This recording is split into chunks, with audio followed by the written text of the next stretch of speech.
I'm done. Dennis, for you it's 1,000.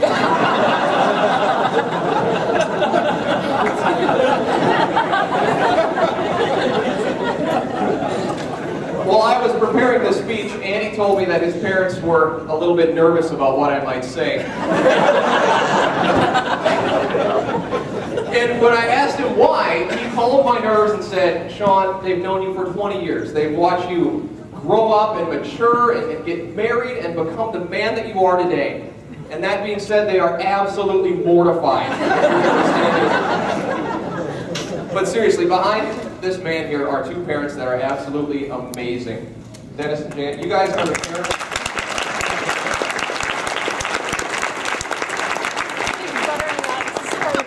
Parents that I truly wish I had, and I know that I am the son that just would never leave your house.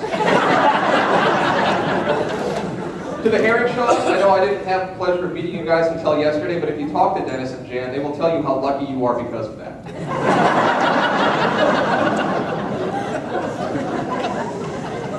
You ready? Don't worry, someday we're going to look back on this, laugh nervously, and change the subject.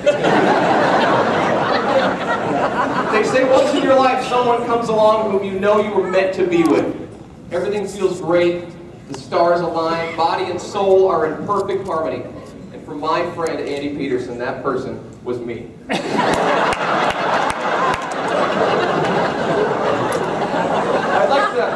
I'd like to continue with a story about a police chase that Andy and I were in high school that almost got us landed in jail for the weekend. I would love to start with that story, but I can't, because if I did, I would be lying. Andy was so well raised by his parents that there are very few embarrassing stories to tell about him. I know, he's a great guy. In fact, last night as I was finishing my speech, I reviewed the high points of your life and quickly fell asleep.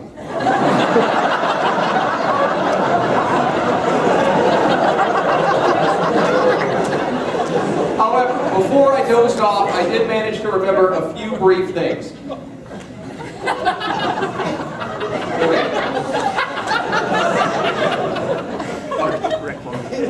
For all of Andy's wonderful talents and accolades and awards, I can stand before you today and say that this man is an absolutely terrible driver. He has been pulled over by the police more than 20 times. That is not a joke, that's a fact. He's been pulled over by the police more times before the age of 30 than most families do in their entire existence. The great part is, he's so charming, he has never once had a single citation.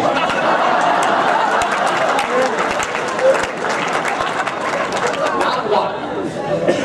Andy can do things in a vehicle that seem to defy the very laws of physics itself. We've all seen the movie Transformers, where we get to see vehicles turn into superheroes. Andy one time had the ability to turn his parents' station wagon in high school into an airplane by driving it off of a 10-foot embankment in our high school's parking lot. His explanation was, I forgot to turn the wheel back. But being Andy, even after driving that car off a 10-foot cliff, crash landing onto the asphalt below, there was not a single trace of damage. Not a scratch. So besides having the driving ability of a blind man with narcolepsy,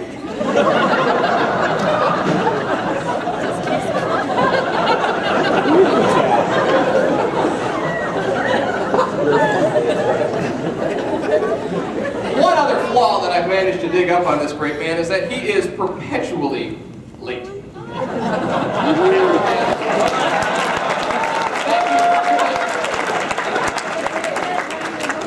Voted biggest procrastinator in high school, which I believe is the most accurate award he has ever received in his life.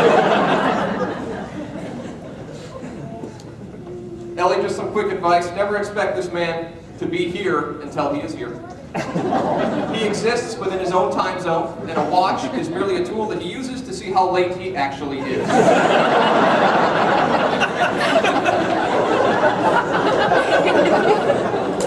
Andy showed up at my wedding in Montana 14 hours before my ceremony began. He called me at 1 in the morning, driving across southern Idaho at 120 miles an hour in his rental car. He said he wanted to see how fast it would go, and he wasn't going to let the darkness stop him. Apparently, being late and driving like a maniac go hand in hand. He's also been woken up numerous times by teachers at South St. Paul High School wondering if he was coming into work today at 7 a.m. as students filed into his classroom. All of this in spite of the 7 alarm clocks that this man uses every day to get up for work. Is that true? 7. He has 7 alarm clocks. He'll have 8. But Andy's career as South St. Paul High School's band director has proven to be the platform that he has looked forward to for a long time. But it's not easy to be a band director. Did you hear about the band director that got his master's degree? Me neither.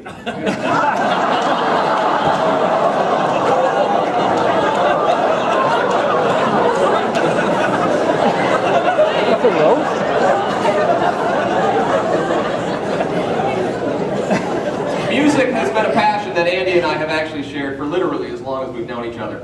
And one of the memories of band class that we had over the years was when we were juniors in the jazz ensemble in 1998. And after speaking to our band director just a few weeks ago, he said that is still one of the best bands that he has ever directed.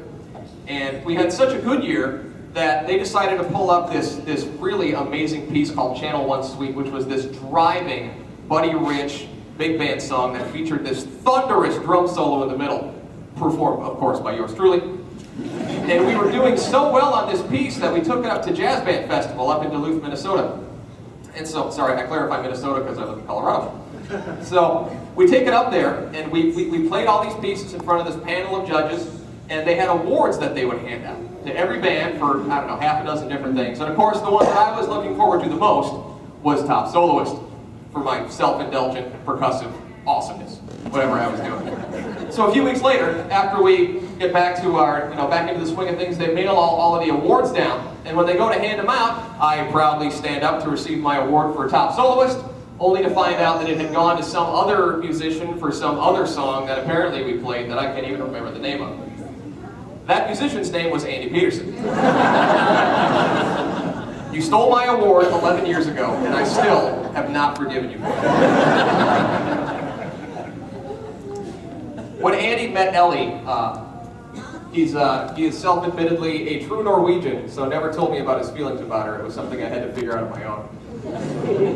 But he would tell me about all these great things about going over to her family's house and having dinner with them, and then going to his family or her family's house and having dinner with them when she wasn't even there. Which I thought was kind of weird, but kind of cool.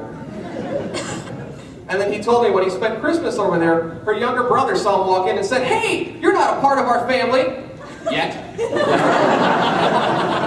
He was dead on the money. When she went into the mission field, he followed her. When she flew back, he met her in Europe. And I knew something special was happening.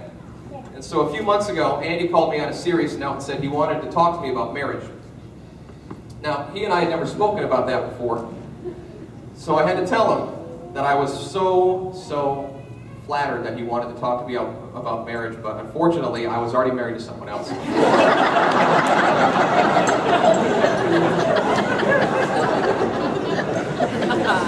Okay, Dennis, Jan, you guys can relax now, the worst is over. This is the part that I've been dreading. This is my 10%, where I have to say something genuinely nice about this guy sitting next to me. Okay. If I lay down $100, can I stop? Andy, when I boil it down, you are single-handedly the most influential person of my entire life. Living on the same street as you meant that mischief was always 5 houses